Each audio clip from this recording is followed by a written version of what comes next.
श्री शिवाय नमस्तुभ्यम, हर हर महादेव, जय महाकाल। कैसे हैं आप सभी लोग? आप सभी को पता है 17 सितंबर से लेकर के 2 अक्टूबर तक ये जो 16 दिन होते हैं ये होते हैं श्राद्ध पक्ष के दिन, आपके पितृ पक्ष के दिन, जो कि आपके पितरों के लिए समर्पित होते हैं। पूज्य गुरुजी ने कहा कि इन 16 दिनों में जिस घर का कोई एक सदस्य भी ये 2 पत्थर और नारियल वाला नया उपाय कर लेगा ना, उसको जीवन में कभी कोई पितृ दोष नहीं लगेगा, उसके परिवार की जीवन भर उन्नति होगी, ना ही उस घर में कभी कोई क्लेश होगा, ना लड़ाई झगड़ा होगा, उनके सारे कार्य बनते चले जाएंगे, धन की आवक भी होगी और परिवार में सदैव प्रेम बना रहेगा। पूज्य गुरुजी की कथा से सुनकर के और समझ करके पूरे उपाय को बड़े ही आसान भाषा में आपको बताऊंगा, परंतु उससे पहले आप सबसे एक छोटी सी प्रार्थना। जो लोग पहली बार आए हैं चैनल को सब्सक्राइब जरूर कीजिएगा और वीडियो को लाइक करके देव आदिदेव महादेव का कोई सा भी प्यारा नाम कमेंट बॉक्स में लिखना मत भूलिएगा। इस पूरे वीडियो में हम 3 महा उपायों के बारे में बात करेंगे जो कि आपकी अलग अलग कामना पूर्ति के लिए सिद्ध होंगे, तो ध्यान से सुनना, समझने की कोशिश करना। देखिए, गुरुदेव ने कहा, सबसे पहले बात करते हैं पहले वाले उपाय की। गुरुदेव ने यहां तक कहा कि अगर आपके घर में किसी भी तरीके का कोई दोष है ना, चाहे वो पितृदोष हो, किसी ने आपको कह दिया, आपको नहीं पता, आपके परिवार में समस्याएं बनी हुई है, घर में धन नहीं टिक रहा, बीमारियों ने घर बनाया हुआ है, काफ़ी सारी समस्याएं आपके परिवार में आ रही है, आपके कार्य नहीं बन रहे हैं, कार्य बनते बनते बिगड़ जाते हैं, किसी की उन्नति नहीं हो रही है, तरक्की नहीं हो रही है, परिवार के मान सम्मान में कमी आ रखी है, नौकरी नहीं लग रही है, धन की आवक सी रुक गई है, कमाते 100 हो 200 खर्च होता है। एक काम आपको इस पितृपक्ष के दौरान किसी भी एक दिन आपको करना है, किसी भी एक दिन, जो दिन आप फिक्स करो, चाहे आप तृतीया को कर लो, चतुर्थी को कर लो, किसी भी एक दिन एक आपको लेकर के आना होगा नारियल, है ना। लेकिन आपको इस तरीके का नारियल नहीं चाहिए, इस चीज का ध्यान रखना। ये वाला जो सूखा नारियल आता है ना, जिसे गरी का गोला भी कहते हैं, मात्र एक गरी का गोला आपको इस तरीके से ले लेना है। अपने घर पर लेकर के आओगे, अपने घर पर ला करके इसी के साथ में आपको चाहिए होगी थोड़ी सी मूली। जिस भी दिन आप लेकर के आओ, इसे आपको अपने घर के मंदिर में रख देना है। अब शाम के समय पर एक काम कीजिएगा, है ना, शाम को ना कर पाओ तो प्रदोष काल से पहले पहले तक आपको ये काम कर लेना है, 4 बजे से लेकर के 6 बजे के बीच बीच में। ठीक है, आपको क्या करना है, अपने घर पर शाम के 4 से 6 बोला है मैंने, सुबह के 4 से 6 नहीं। अपने घर पर आपको क्या करना है, इस तरीके से ये नारियल जो लेकर के आए हो, गरी का गोला, ऊपर से इसे काट लेना है और काट करके, है ना, इस वाले ऊपर वाले हिस्से को फेंकना नहीं है, इसके अंदर आपको भरनी होगी थोड़ी सी पंजीरी। अब देखिए, पंजीरी बनाने का तरीका मैंने पिछले वाले वीडियो में भी बनाया था। जो गेहूं का आटा होता है उसे आपको ब्राउन होने तक सेकना है, जिसके अंदर आपको घी और साथ ही साथ शक्कर डाल करके पंजीरी बना लेनी है। जैसे भी आप पंजीरी बना सको, पंजीरी ना बना सको तो आप खीर बना लो, है ना। खीर भी आपको ध्यान रखना है कि जो भी आप दूध या घी काम में लोगे वो आपको किसका लेना है, गाय का घी काम में लेना है, गाय का दूध ही काम में लेना है। तो इस तरीके से आपको खीर या पंजीरी बना लेना। जो आपने सूखा नारियल लिया है ना, इसके अंदर आपको उस पूरे को भर देना है, भर करके ऊपर से इसका ढक्कन वापस से लगा देना है, पैक कर देना है। पैक करके इस नारियल को अपने हाथ में लेना है, इस गरी के गोले को, और दूसरे हाथ में लेना है आपको इस तरीके से मोली। ठीक है, और ये जो आपने लिया है इसके ऊपर आपको वो मोली लपेटनी है। किस तरीके से लपेटोगे वो उसका भी नियम है। जो आपने मोली ली है ना, इसके ऊपर ऐसे ऐसे करके चारों तरफ से इसके ऊपर आपको लपेटते चले जाना है, लपेटते चले जाना है। और उसका नियम क्या कहता है कि जो आपका घर है उस घर में सभी कमरों में घूमते हुए श्री शिवाय नमस्तुभ्यम मंत्र का स्मरण करते हुए पूरे घर में घूमते जाना और इसके ऊपर आपको मोली लपेटते चली जानी है ना। जब आप पूरे घर में घूम जाओगे, मोली लपेट जाएगी, इसके ऊपर अच्छे से पूरा पैक हो जाएगा, इसे लेना और इसे लेकर के आपको पहुंच जाना है किसी भी पीपल के पेड़ के पास में। वहां पर आपको एक छोटा सा गड्ढा खोदना है और पीपल के पेड़ के नीचे जाकर के इसे गाड़ देना।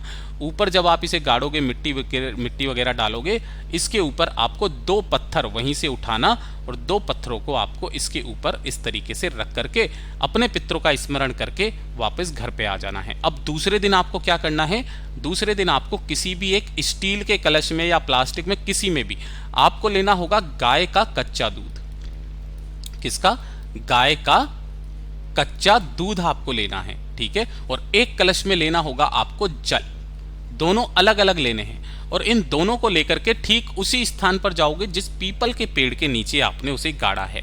ठीक है, और इन दोनों पत्थरों को हटाना, पहले यहाँ पर दूध समर्पित करना अपने पितरों का स्मरण करके, और उसके बाद में जो 1 लोटा जल है उस जल को समर्पित करके अपने परिवार की खुशहाली की कामना करते हुए जितने भी दोष हैं उन सबको खत्म करने की कामना करके वापस घर की तरफ चले आ जाना। गुरुदेव ने कहा जीवन में कभी कोई पितृ दोष नहीं लगेगा। इतना अद्भुत और अचूक उपाय है ये। और दूसरे नंबर का तो उपाय पूज्य गुरुजी ने जरूर करने के लिए बोता है सभी को, चाहे पितृदोष हो या ना हो, कोई समस्या हो या ना हो, ये वाला उपाय आप सभी लोगों को इस पितृपक्ष के दौरान जरूर करना है।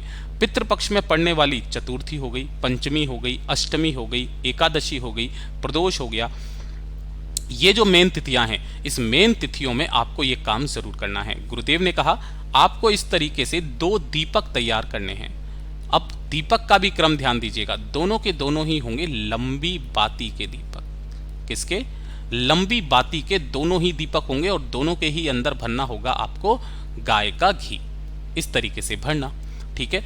जब शाम का समय आएगा, प्रदोष काल का समय, जब आरती का समय आपके घर में होता है, उस समय पर आपको एक जो दीपक है उस एक दीपक को तो अपने घर में जहां पितरों का स्थान होता है, परिंडा या आरओ सिस्टम है ना, वहां पर आपको लगाना है, जिसकी बत्ती का मुख आपको रखना है दक्षिण दिशा की तरफ। इस चीज का ध्यान रखना, किधर रखोगे?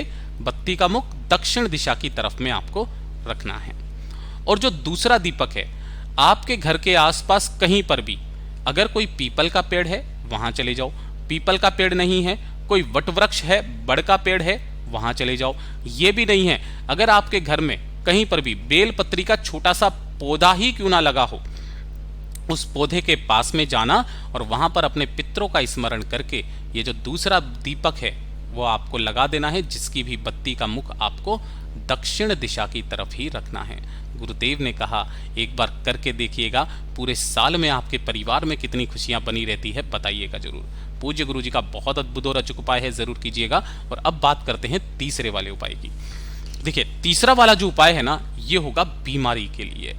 पितृपक्ष के दौरान बीमारी का सबसे अचूक उपाय है कि अगर आपके परिवार में कोई भी व्यक्ति ऐसा है जिसके शारीरिक दर्द बहुत ज्यादा रहते हैं, है ना, काफी लंबे समय से वो शारीरिक दर्द, चाहे किसी भी तरीके का कोई कष्ट हो, परेशानी हो शरीर में, है ना, कंधों के दर्द, घुटनों के दर्द, कमर के दर्द, शरीर में कोई पुराना रोग है जो जा ही नहीं रहा है, सारे उपाय कर लिए। एक काम आपको इस पितृपक्ष के दौरान जितने दिन कर सको उतने दिन करना। गुरुदेव ने कहा 16 दिन खत्म तो होने दो, मेरा बाबा आपको कितनी कृपा बरसाएगा वो बताइएगा जरूर। आपको क्या करना है, इस तरीके से लेना होगा इस 1 लोटा तांबे का अपने घर का शुद्ध जल, और इसके अंदर आपको डाल लेना है थोड़ा सा गंगा जल, अगर हो सके तो मिला लेना, नहीं है तो कोई दिक्कत नहीं है। और आपको चाहिए होगी इस तरीके से कुशा। देखिए ये जो कुशा होती है ना, घास के जैसी दिखाई देती है, लेकिन कुशा का बहुत बड़ा महत्व होता है।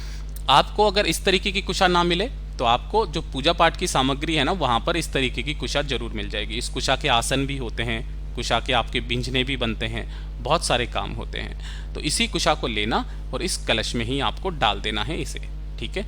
रात्रि के समय पर इसे डाल देना और इस कलश को उठा करके आपके घर में जहां पर भी पानी पीने का स्थान होता है, परिंदा होता है, उस कलश को उठा करके यहाँ पर रात्रि को आपको रख देना है, अपने पितरों से ये कामना करके कि अपने शरीर की बीमारियों को खत्म करें, ठीक है।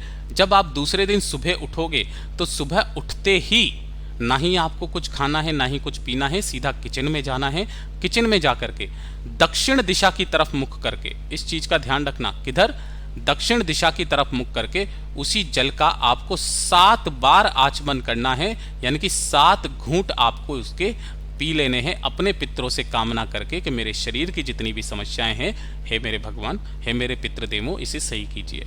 इतनी सी कामना करके बस जितने दिन आप ये काम कर सको उतने दिन करना। पूज्य गुरुजी ने कहा कि अगर कोई व्यक्ति कुशा के आसन पर बैठ करके मात्र पूजा भी कर लेता है ना, उसके शरीर में कभी कोई बड़ी बीमारी प्रवेश नहीं करती, लंबे समय तक जीता है, उसके आंखों के नीचे कभी काले घेरे नहीं पड़ सकते। पूज्य गुरुजी के सभी उपाय बहुत ही ज़्यादा खास और अद्भुत है, ज़रूर कीजिएगा। वीडियो पसंद आए तो लाइक जरूर करना, चैनल को सब्सक्राइब जरूर कीजिएगा। मैं आपसे मिलता हूँ अगले वीडियो में, तब तक के लिए ओम नमः शिवाय, हर हर महादेव, जय महाकाल।